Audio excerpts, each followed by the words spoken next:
प्रिय छात्रों नमस्कार, स्वागत है आपका हमारे YouTube चैनल में। चलिए शुरू करते हैं। आज हम क्लास 10th की एक्सरसाइज 3.5 का प्रश्न क्रमांक पहले का पहला हल करेंगे।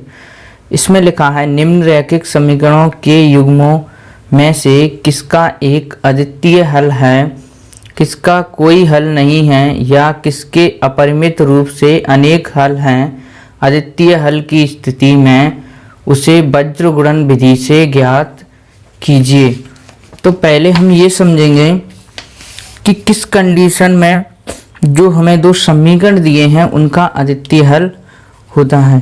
देखिए, वज्र गुणन विधि में समीकरण का व्यापक रूप होता है ax प्लस by प्लस सी बराबर 0। अगर हम पहले समीकरण के लिए लिख रहे हैं तो ये हो जाएगा a1 b1 और c1।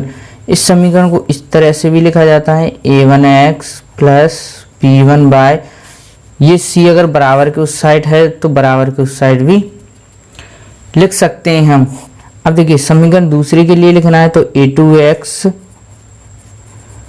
Plus b2 bye plus c2 बराबर 0।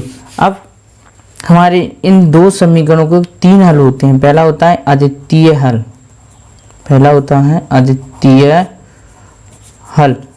अद्वितीय हल हमारा कब होगा, जब हमें ये कंडीशन लगी a1 अपॉन a2 बराबर नहीं होगा b1 अपॉन b2। ये हमारा पहला हल है।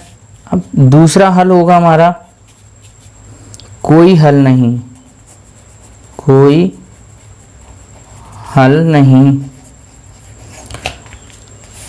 जब भी हमारे समीकरण का कोई हल नहीं होगा तो हमारी कंडीशन लगेगी a1 अपॉन a2 बराबर है b1 अपॉन b2, लेकिन बराबर नहीं है c1 अपॉन c2।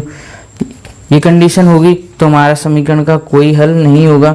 और तीसरी कंडीशन आती है अनेक हल हैं या अनंत हल हैं, अनेक हल हैं। जब भी समीकरण के अनेक हल होंगे तो हमारी कंडीशन लगेगी a1 अपॉन a2 बराबर है b1 अपॉन b2 बराबर है c1 अपॉन c2। देखिए, अगर हमारे कोई हल नहीं है और अनेक हल हैं तो हमें x और y के मान ज्ञात करने की ज़रूरत नहीं होती, परंतु अगर समीकरण का अद्वितीय हल है तो हमें x और y के मान ज्ञात करने पड़ते। तो जब भी समीकरण का अद्वितीय हल है तो x y के मान ज्ञात करने के लिए हमारा सब फॉर्मूला लगता है x b1 c2 माइनस के b2 c1 बराबर बाय c1 a2 माइनस के c2 a1 बराबर। अगर देखिए, अगर हमारा बराबर में 0 है तो यहाँ पर आएगा 1। अगर बराबर में हमारा c1 दिया, कोई संख्या दी तो यहाँ पर आएगा माइनस का। बस हमें ये ध्यान देना। ये हो जाएगा a1 b2 माइनस के a2 b1। इस फॉर्मूले को हम ऐसे भी बना सकते हैं, जब भी हमें x का मान ज्ञात करना है तो x की वैल्यू को छुपा लेंगे तो क्या होगा, देखो b1 c2 और y का मान ज्ञात करना है तो y की वैल्यू को छुपा लेंगे। यहाँ से शुरू करेंगे c1 a2 और अचर राशि होती है यहाँ पर, इसका मान ज्ञात करना है तो इसको छुपा लेंगे और यहाँ से स्टार्ट करेंगे a1 b2। चलिए पहले सवाल को सॉल्व करते हैं। इसमें हमें दिया है, देखिए इसको समीकरण 1 दिया है x माइनस 3y माइनस के 3 बराबर 0। समीकरण 2 है 3x माइनस के 3y माइनस के 2 बराबर 0। पहले इन समीकरणों की हम तुलना करेंगे। क्या लिखेंगे, समीकरण 1 व 2 की तुलना व्यापक समीकरण a1x प्लस b1y, देखिए बराबर में 0 है तो बराबर में 0 लिखेंगे, प्लस c1 बराबर 0 एवं a2x plus B2 plus C2 बराबर 0 से करने पर। अब आप यहाँ पर देखिए x, तो x ये है, तो A1 मतलब समीकरण 1 है, तो हमारी जो भी x के आगे मान होगा वो हमारा A1 का मान होगा। तो देखिए A1 x के आगे कुछ नहीं है, तो 1 B1 y के आगे कितने -3, तो माइनस बराबर -3 और c यहाँ पर कितने C1 बराबर आएगा -3, इसको बोलते हैं अचर राशि।